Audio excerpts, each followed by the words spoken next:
Di antara kisah yang terdapat di dalam buku bermula dari kandang As-Sakinah yang penuh ketenangan menuju kota suci Makkah yang penuh keberkahan, adalah sebagai berikut.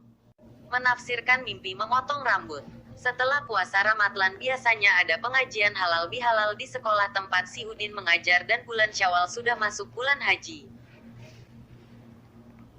Sepulang dari menghadiri acara halal bihalal dan lewat di gang yang menuju ke rumahnya, tiba-tiba si Udin dicegat oleh tetangganya yang juga keluarganya dan salah seorang makmum salat berjamaah di musala tempat si Udin mengimami salat dan mengajar antara maghrib dan isya. Tetangganya ini sangat khawatir dan resah dengan mimpinya tadi malam yang berhubungan dengan guru sekaligus keluarganya ini, sehingga sejak bangun dari tidurnya semalam tetangganya ini berharap segera bertemu dengan si Udin untuk menceritakan maksud dari mimpinya tersebut. Dia pun berkata sambil mempersilahkan si Udin duduk di emper rumahnya yang dibuat luas. Begini Ustadz. Tadi malam saya bermimpi bahwa ada kumpulan orang banyak seperti tablik akbar, ada panggungnya. Saat acara dimulai tiba-tiba Ustadz dipanggil naik panggung untuk dipotong rambut Ustadz di depan orang banyak, tapi sebelum habis rambut Ustadz dipotong tiba-tiba orang yang hadir ribut.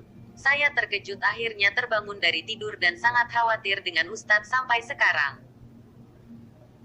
Si Udin pun menafsirkan maksud mimpi tersebut berdasarkan keterangan kitab tafsir mimpi karangan Syekh Ibnu Sirin radhiyallahu anhu yang berjudul Tafsir Mimpi Berdasarkan Al-Quran dan Sunnah. Dia berkata, saya akan melaksanakan haji. Maka tetangganya pun diam. Kebetulan ada suaminya, jadi mereka duduk bertiga dengan si Udin. Si Udin menafsirkan mimpi tetangganya ini berdasarkan pendapat Ibnu Sirin radhiyallahu anhu tentang mimpi Rasulullah Shallallahu alaihi wasallam seperti dalam Al-Quran. Sesungguhnya Allah akan membuktikan kepada Rasulnya tentang kebenaran mimpinya dengan sebenarnya, yaitu bahwa sesungguhnya kamu pasti akan memasuki Masjidil Haram, insya Allah dalam keadaan aman, dengan mencukur rambut kepala dan mengguntingnya, sedangkan kamu tidak merasa takut. Maka Allah mengetahui apa yang tiada kamu ketahui dan Dia memberikan sebelum itu kemenangan yang dekat.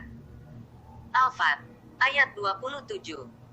Akhirnya mimpi tetangganya ini pun menjadi kenyataan karena sebulan setelah itu si Udin disuruh sekolah ke Makkah dan berangkat pas bulan haji. Saat melepas keberangkatan si Udin, bapak dan paman si Udin meminta menunggu ibunya di kota suci Makkah sambil sekolah di sana.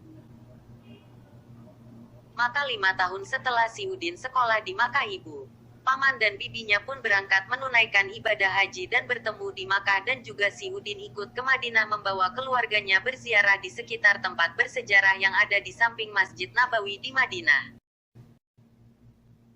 Demikianlah salah satu di antara 70 buah kisah yang menjadi sub-sub judul dalam buku ini.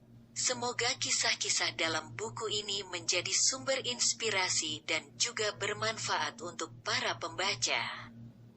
Amin. Wassalamualaikum warahmatullahi wabarakatuh.